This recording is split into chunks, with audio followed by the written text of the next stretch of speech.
Bonjour, aujourd'hui j'ai envie de vous parler de meubles et comment ils volent votre souplesse année après année.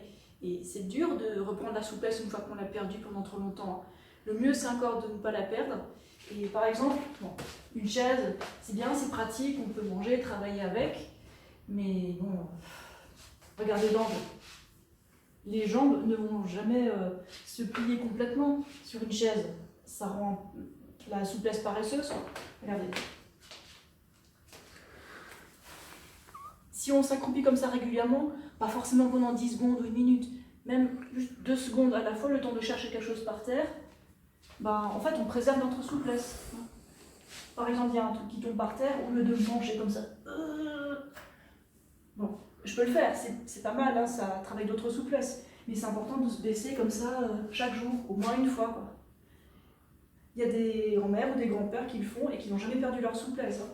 Bon, c'est pas un sujet très grave, mais bon, si on veut garder cet attribut de jeune, comme les bébés, regardez comme ils jouent les bébés. Quand ils ne veulent pas s'asseoir, ils jouent comme ça. Et c'est pas un souci. Je me suis jamais entraînée à être souple de cette manière-là, mais juste le fait de m'abaisser par terre, je peux toucher les coudes par terre. Donc qu'est-ce qu'on fait? Alors je dis pas qu'il faut jeter des chaises, donc moi je garde les miennes, c'est pratique pour certaines choses. Mais regardez, il n'y a pas de canapé chez moi, il n'y a pas de télé, tu peux faire le tour. Pas de télé chez nous, pas de canapé. Parce qu'en fait, ce qui se passe quand on a un canapé, voilà, on s'assoit comme ça, on est complètement avachi, c'est super mauvais pour le bas du dos. Bonjour les douleurs du bas du dos, hein. Comme ça.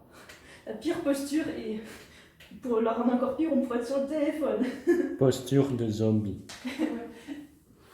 Donc si vous avez une télé et que vous voulez absolument la regarder, vous pouvez vous mettre sur une chaise, rester droit, et puis c'est pas fatigant d'être assis droit comme ça, je trouve ça relaxant. La posture du cou elle est nickel aussi. Et on peut montrer l'ordi aussi. Bon. Si on a un ordi de bureau, tu peux reculer. Si on a un ordi de bureau, c'est facile d'ajuster la hauteur de l'écran.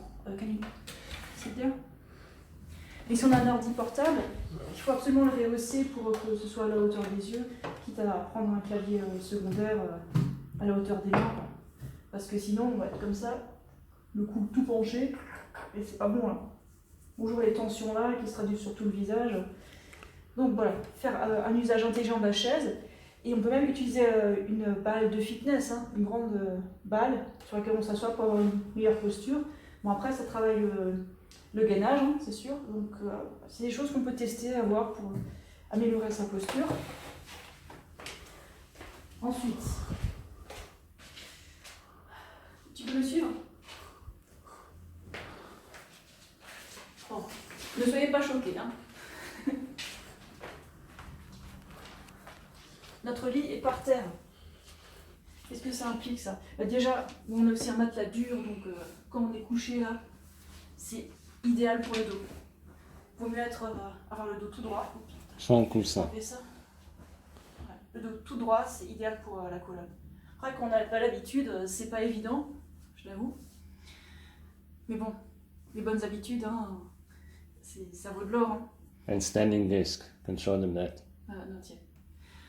Ensuite, pour préciser, parce qu'il y en a qui vont me dire oh, il y a de l'humidité parce que le matelas est par terre, que nenni. En fait, on a pris une housse de matelas qui est imperméable, comme pour ceux qui font pipi au lit, hein. Mais en fait, on ne fait pas pipi au lit, mais parfois on transpire, et cette housse imperméable permet d'éviter que notre transpiration atteigne le matelas et fasse pourrir le matelas. Donc le futon reste bien sec parce qu'il est isolé de nous, et c'est parfait.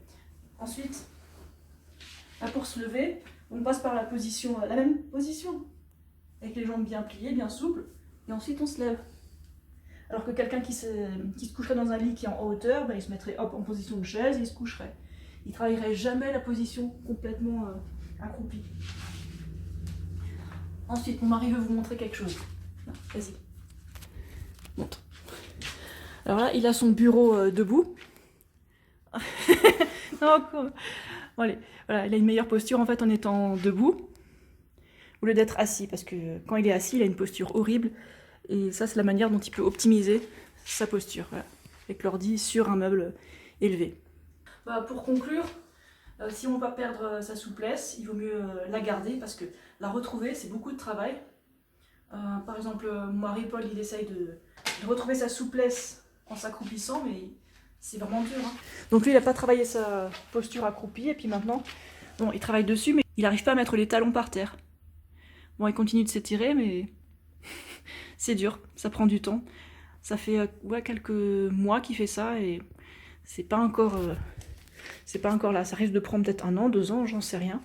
Mais bon, c'est pas important, c'est pas grave. Donc c'est un peu comme tout, hein, si on n'utilise pas nos forces, nos caractéristiques, bon, on les perd tout doucement. Et puis si on attend trop longtemps, ça peut être difficile de les retrouver tout court. Hein. La lumière est mieux. Oui, on voit comme mieux. ça. Ouais. Donc là c'est pareil, pour la souplesse ou pour les relations. Si on ne maintient pas une relation, elle va dépérir jusqu'à ne plus exister, quoi, si on attend trop. C'est un peu comme n'importe quelle compétence, c'est bien de l'entretenir un tout petit peu chaque jour. C'est pas forcément beaucoup de travail, quoi. Donc si vous êtes encore jeune, pensez à vous accroupir de temps en temps. Hein. Je sais pas, si quelque chose tombe par terre,